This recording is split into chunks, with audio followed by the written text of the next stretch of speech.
welcome to Onyie Sings Voice Detective. Thank you all for joining me. Today's case, how do I harmonize better?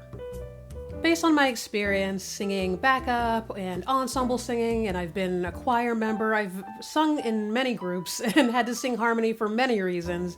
And from that experience, I've learned quite a bit. So let's begin with what is harmony. Harmony is essentially two notes or more sounded at the same time or sounded simultaneously. And that's it, harmony. So if you're singing in a group, the opposite of harmony would be singing unison, where you and everyone else are singing the exact same note. The most common kind of harmony is the triad. So if you understand what a triad is, even the most basic major scale triad, you have the basic foundational understanding of harmony. And a triad is three notes sounded simultaneously. But the basic major triad would be, for solfege, do, mi, so. Or for numbers, 1, 3, 5. We're mainly staying in Western music and in the major scale, but there is a plethora of ideas and sounds within harmony. So you can do a lot when it comes to harmony, the more you learn. For this video and for today, we're just going to stick with Western music, major scale, do, mi, so, or 1, 3, 5. So let's really discuss these triads. If we're doing the major scale, do, mi, so would be the triad that would make a harmony.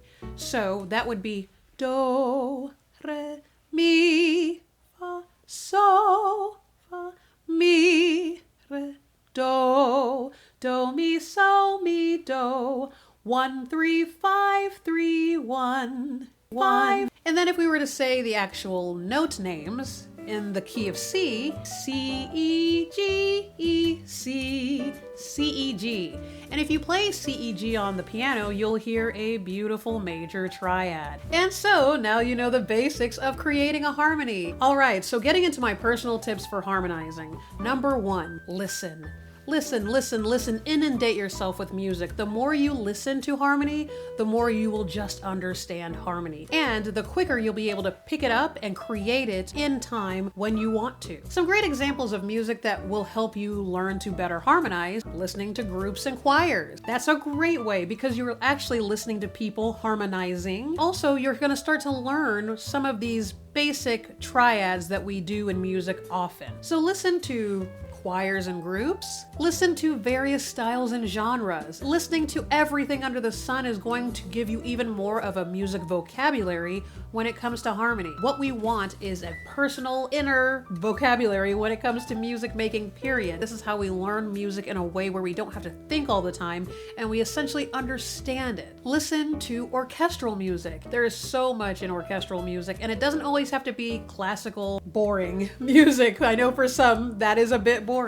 There is a plethora of opportunities to listen to many different kinds of orchestras and many different kinds of music. One of the types of orchestral music I enjoy on my own just for fun is cinematic music. Listening to movie soundtracks. They have great orchestral music with great ideas and themes and modes and all sorts of fun things that are going to continue to build your music vocabulary. Number 2, sing along. So when I say sing along, I don't mean just like what you do in the car when you're singing along with the radio or in the shower, but truly, thoughtfully sing along with music, sing along with harmonies. Start practicing what it is to sing harmony and see how easy or difficult it is for you to find those harmonies and sing along. So the more you can, again, just practice listening and then also vocalizing with music, the more you're going to get this understanding in you. Now, in the beginning, it won't be perfect. It's going to be tough. You're actually going to possibly think, what am I even doing? But I promise you, even when it's still rough, you are still learning the skill of harmonizing. So please, please, please feel free to let yourself purposefully practice harmonizing. And the reason I keep stressing purposefully is because this exercise is ear training. This is you learning how to listen and listen for harmony and then replicate it. So it's really important that you understand exactly what you're doing, understand what you're listening for, and be thoughtful in what you're trying to reproduce. And record yourself singing along. I know nobody wants to listen to themselves singing with somebody else who is a professional singer, possibly an icon you enjoy. But the more you can listen to yourself singing along and see how close you are with harmony. How clean does it sound? How right does it sound, or how wrong does it sound? The more you will get used to your own voice, the more you'll get used to harmonizing, period, and the more you'll sharpen your ear when it comes to ear training and listening to music. And number 3, find people to practice with. I know that's easier said than done, but if you are able to find friends who you trust and who are willing to sing along with you, try to find some friends or find a little group who can practice with one another, and so you can support one another as well. Another way to find people to practice with is to join a vocal group, or you can seriously pursue music, like go to school for music, or even join a community music program or anything like that, where you'll be sharpening your skills as a musician, but also practicing singing with others. So we're not going to really dig into this for this video. It's pretty much something that could be its own video.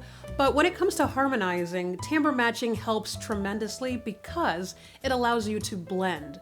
And the more that the voices blend, the better the harmony sounds. And the more clean the harmony will sound. So if I'm timbre matching, I'm basically trying to make sure that my voice, my timbre, my tone is similar to those that are around me so that it blends when we're singing together. The scary thing about timbre matching, if you're new to it or if you don't have a lot of vocal skill yet, it can turn into affectation. And I have a whole video on the harms of affecting your voice. So I don't want anyone, especially newbie singers, to start doing anything that is creating tension and affectation. However, there are ways that you can place your sound and understand use of breath, modulating vowels, and things like that, where it allows you to really sound similar to people around you without creating a new voice that creates more tension in your voice. We've solved the case, in a manner of speaking. But we figured out some ways of learning how to harmonize better, and that's the idea. Yay! So now you know the basics of creating harmony, and you know a few advanced tips as well. How exciting! Thank you so much for joining me. Feel free to like and subscribe, and join me next time for our next investigation. Join me next time for our next investigation. I am loving this series, and I hope you are too.